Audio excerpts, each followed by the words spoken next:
Bonjour, nous sommes le 1er avril 2025. Vous êtes dans les nouveaux studios de la web radio R212. Nous sommes les nouveaux chroniqueurs. Vous allez souvent nous retrouver pour des émissions en podcast. Mais aujourd'hui, soyez légers avec ces informations.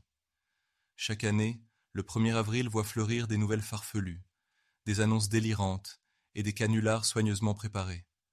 Mais parfois, l'actualité elle-même semble vouloir rivaliser d'absurdité avec les blagues les plus improbables. Ce 1er avril, plusieurs faits bien réels donnent le vertige tant ils défient la logique, l'entendement ou le simple bon sens. Non, ce n'est pas une blague. Le monde tourne parfois à l'envers.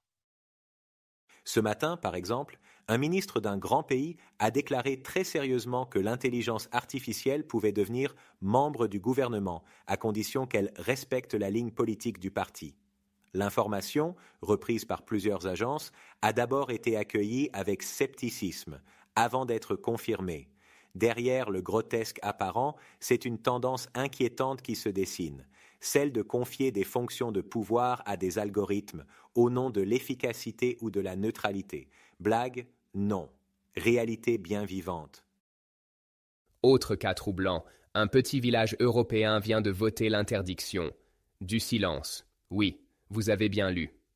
Le conseil municipal, excédé par les plaintes de certains habitants qui se plaignaient du calme anxiogène, a décidé d'imposer une diffusion permanente de musique d'ambiance dans les rues, une décision validée pour préserver la convivialité.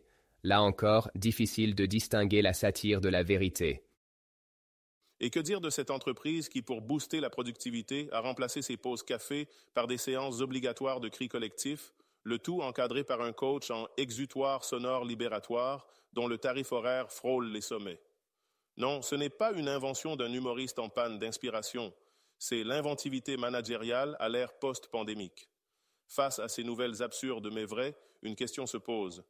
Vivons-nous dans une gigantesque blague qui aurait échappé à tout contrôle, ou sommes-nous témoins d'un monde qui, à force de chercher l'innovation ou le buzz, perd parfois le fil du raisonnable?